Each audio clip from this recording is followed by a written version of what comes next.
Chapter 90. Antony Breaks. Antony's POV. Please, my lord, your servant is grateful for your kindness, but it is unnecessary. Antony stared down at the man at his feet and wondered where he'd lost the thread of their conversation. He hadn't expected much of a response when he asked how he could help Esau feel at home. Mostly he'd hoped to soothe his new attendant enough that he could read between the lines of endless courtesies and platitudes and figure out a way to make him welcome. Well, he hadn't exactly expected Esau to try and seduce him. It hadn't confused him either. It was well within the bounds of what he'd figured the poor man anticipated from this new arrangement. No, the moment when everything had fallen apart was when Antony had grabbed Esau's hand, carefully, he thought, to stop its progress up his thigh.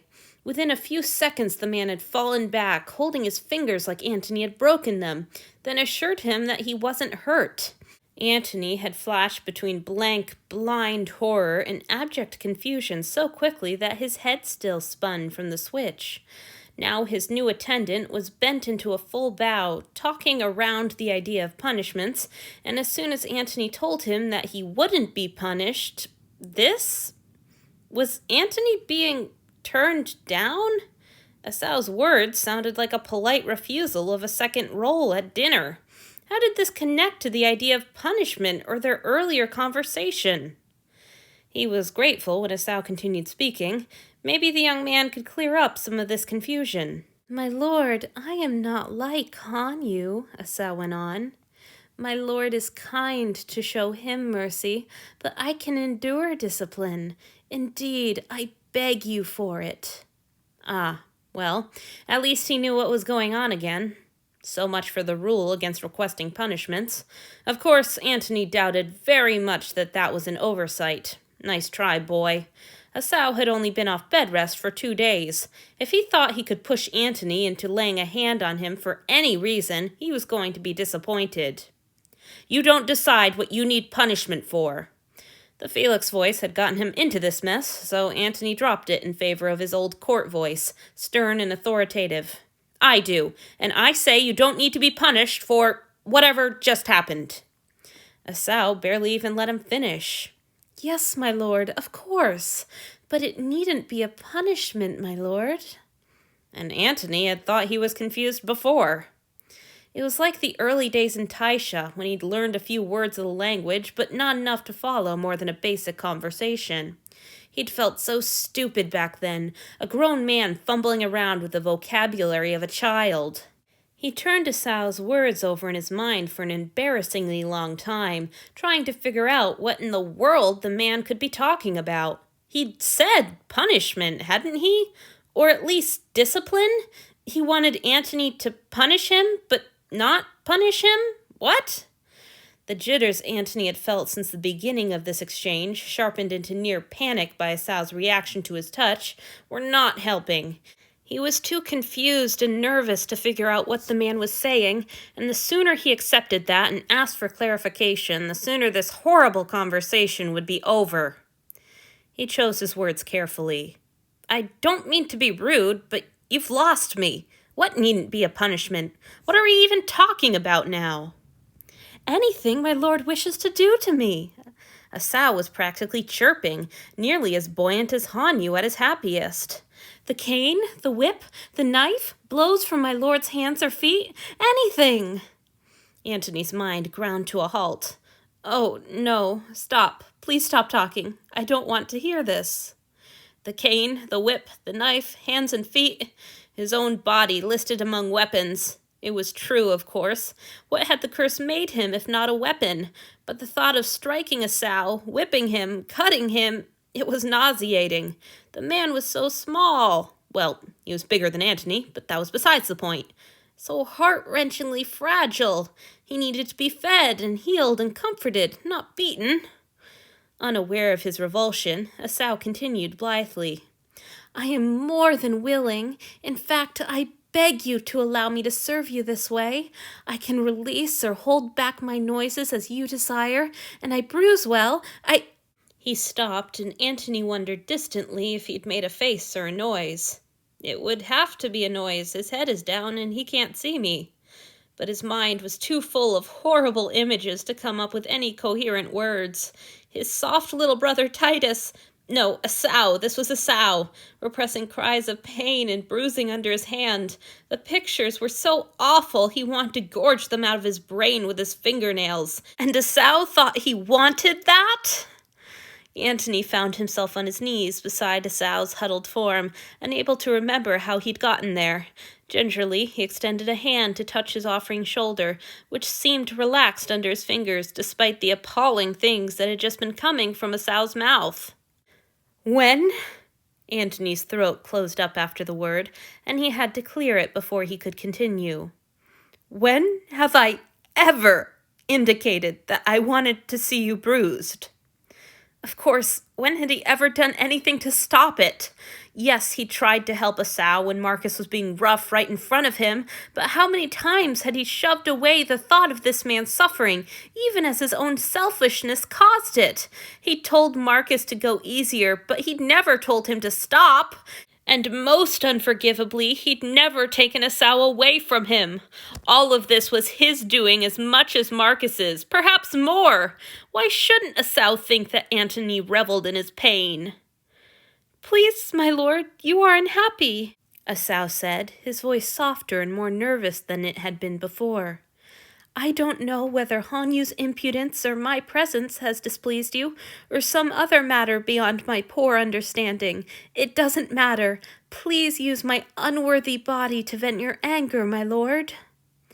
Antony's mind was going white around the edges, and he needed to stop it. He had to get a grip on himself.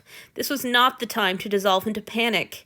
He had failed this poor man in every way one person could fail another, and he needed to make it right, insofar as that was even possible anymore. He couldn't gather the words he needed, but he managed to stammer out something about how he wasn't angry with Esau. It was so inadequate in the face of what he owed his new attendant that he feared he might start crying, and that was likely to make things even worse. Please, Lord, Esau said, and oh gods, he was wheedling. It doesn't matter what your servant has or has not done. I exist to gratify you. My body is for your enjoyment. If I am not worthy to serve my Lord's pleasure, then please allow me to serve with my pain. This was so far beyond asking for punishment. He was begging, in all seeming sincerity, to be hurt for no reason other than he thought Antony would like to do it. He thought Antony wanted him to suffer, and he had every reason to think that, but... Your pain doesn't please me, Antony whispered. I have never, ever wished any suffering on you, Esau. Gods, I am so sorry. The young man stiffened under his hand, and Antony jerked it back just as words began torrenting out of him. Please don't apologize, my lord. I don't deserve apologies. I don't mind being hurt. It's what I'm good for, my lord. Antony couldn't fall apart, not when Esau obviously was. He pulled in a breath and forced his tense shoulders to relax. It is not. He almost managed his court voice. You didn't deserve what Marcus did to you. That was my fault, not yours. I should have taken you away from him the first time I saw the bruises. I didn't, and I'm sorry. It wasn't even about you. It was about me, my selfishness, the whole time. The temple, Marcus's roughness, every bad thing in your life has happened because of me, and I can never, never make up for it. I'll try, though. Antony pulled in a breath that only shook a little before continuing. I owe you for that. I will do anything I can to make up for my mistakes, I swear. He didn't know what reaction he'd expected, but it certainly wasn't what happened. Esau curled tighter, his shaking hands moving to cover his head, and started to sob. Please, the young man wailed between gasps. I need to be good, need you to keep me. Please, I'll do anything, please. The words continued to flow, high and desperate, as Antony stared down in helpless astonishment.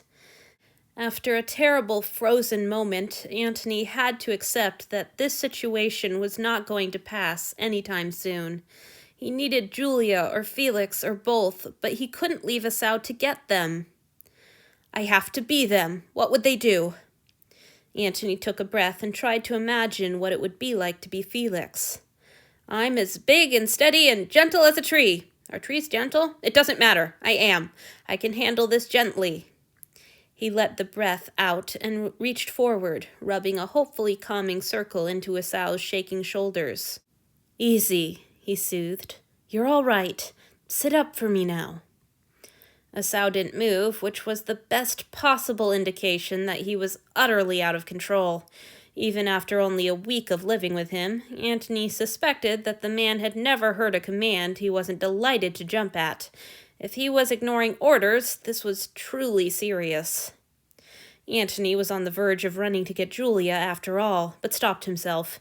He just needed to think like her. She would see that Esau didn't seem to be in danger of hurting himself, beyond the chance of crying himself sick.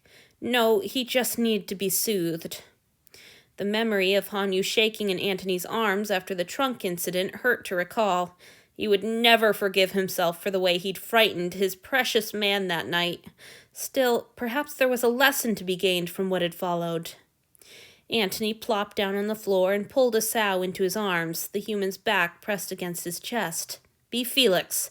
Be strong and soft. Breathe with me, he urged. Come on, Esau. Deep breaths. You're all right. The young man was still speaking through heavy sobs, but all Antony could make out was, Mercy! His dead, useless husk of a heart ached at that. How many times had Esau begged uselessly for mercy while Antony whiled away a happy hour with Hanyu, totally oblivious to the suffering he was causing? Good job, he murmured nonsensically. You're doing so well for me. Come on, breathe, Esau. He didn't know whether his words helped. More than likely, Esau wasn't even in any shape to listen or understand. But Antony kept holding him, and finally the young man went limp and silent in his grip, totally exhausted. Trying to be Julia again, Antony took a moment to listen to Esau's pulse and breathing. Once he was satisfied that it all seemed reasonably normal again, he picked up his attendant and carried him to bed. After tucking Esau carefully under the sheets, he went to fetch him some water. When he returned with the cup, the young man was fast asleep. Antony set the cup next to the bed, hoping that the seas would stay smooth so it would be there when Esau woke, then crept out of the room and shut the door gingerly behind himself. Finally, alone in the sitting room. Perhaps now he could have a moment to calm his churning mind. He had intended to flop down on the couch and get some rest himself, but to his own astonishment, he instead burst into tears. This is ridiculous! He swiped furiously at his eyes. He had no reason to cry, no reason to be this upset. Esau was the one who'd been beaten and frightened, and all due to his neglect. Why should Antony feel panicky and miserable? He didn't get to cry about this. He had no right. None of this logic stopped the tears or the quick gasps that guzzled air he neither needed nor deserved. He was being too loud. He would wake Esau if he couldn't calm down. He needed to get a hold of himself. He needed Hanyu. The thought of Hanyu pierced like a lance.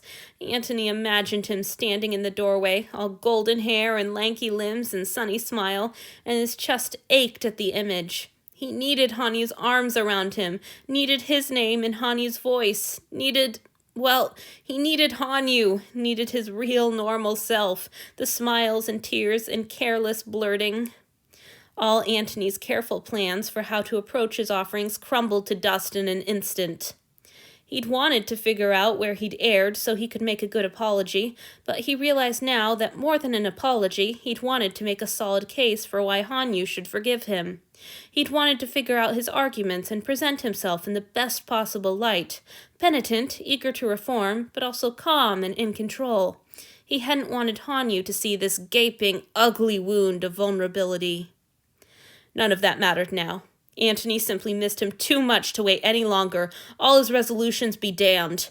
He didn't know where he'd gone wrong, and all he could do was appeal to Hanyu to tell him. No polished apologies, no strategies. He would just throw himself on the other man's mercy and beg for another chance.